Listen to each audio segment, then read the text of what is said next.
Hi everyone, today we will take into consideration a game that is called the shell game, and you may know the physical version of this game. It's a quite simple one. There is somebody who has 3 shells and decides where to hide a P, and you on the other side have to guess where the P is hidden. But today instead we will look at how we can play this game over a network instead. And we will use it as a way to explain a few cryptographic techniques that are very commonly used when you design a cryptographic protocol. But let's see how the game works with a nice video of a dog. So in this case there is a human who decides where to hide the food for the dog, and the dog has to guess where is the food. And apparently this dog is quite smart. But let's go back to cryptography. So how can we model this game? Let's say that the human is called Alice and the dog is called Bob, and here we have the possible configurations. So we can use 3 bits, and if the P is under shell number 1, then B1 is equal to 1, B2 is equal to 0, and B3 is equal to 0. And in a similar way, if the P is under shell number 2, we have B1 equal to 0, B2 equal to 1 this time, and B3 equal to 0.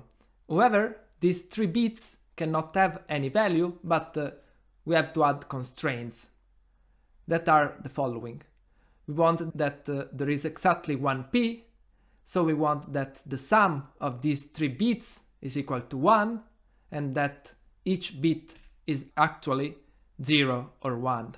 And finally, once Alice has decided where to hide the P, that is the values of these 3 bits, it should not be possible for her to change these values once Bob makes his guess G, that is where is the P according to Bob. And now we will see how to prove this constraint and this constraint using cryptographic techniques without revealing the values of B1, B2 and B3. The first cryptographic tool that we can use to design the protocol is the Pedersen Commitment. So let's see how it works. We have G and H that are 2 generators of GQ, where Q is a large prime, and let's assume that the computing discrete logarithms is hard.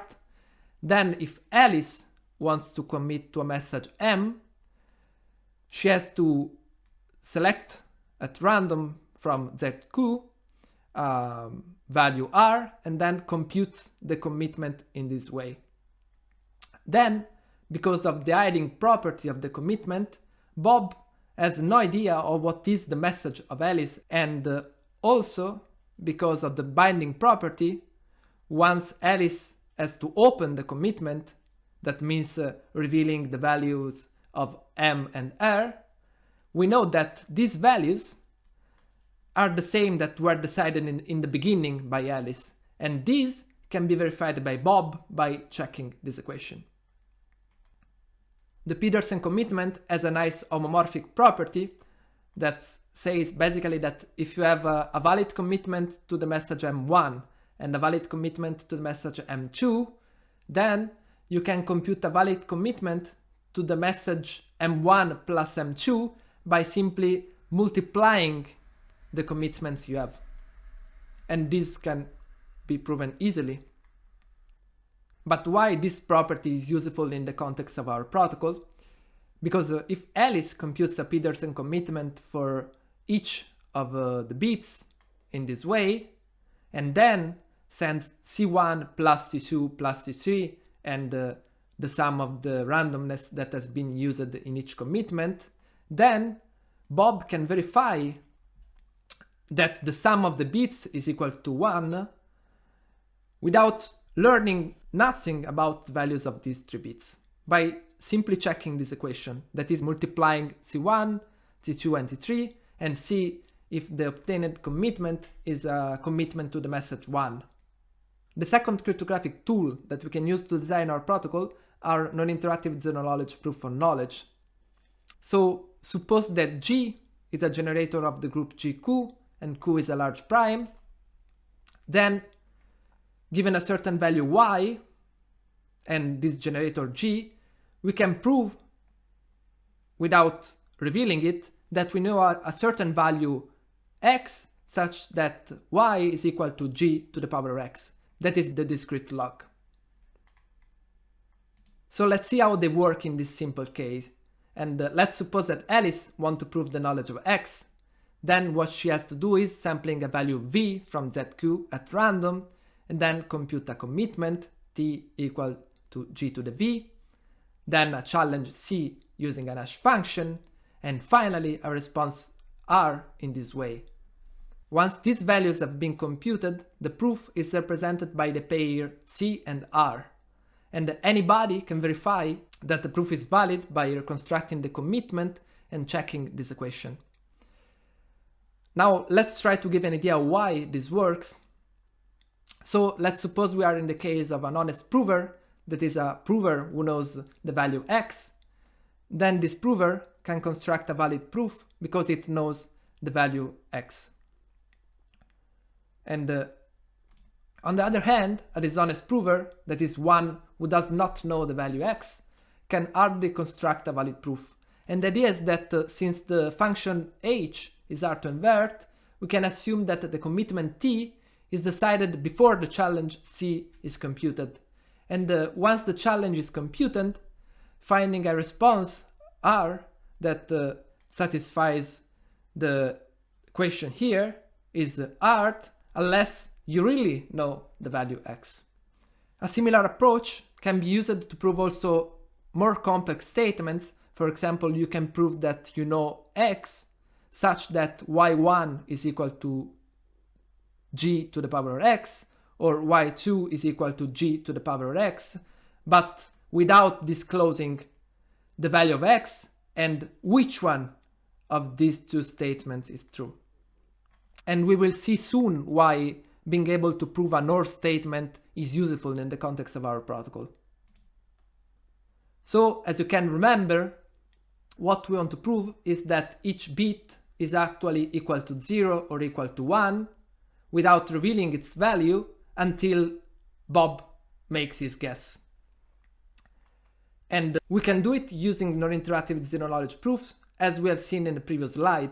And the statement we want to prove for each bit is this one.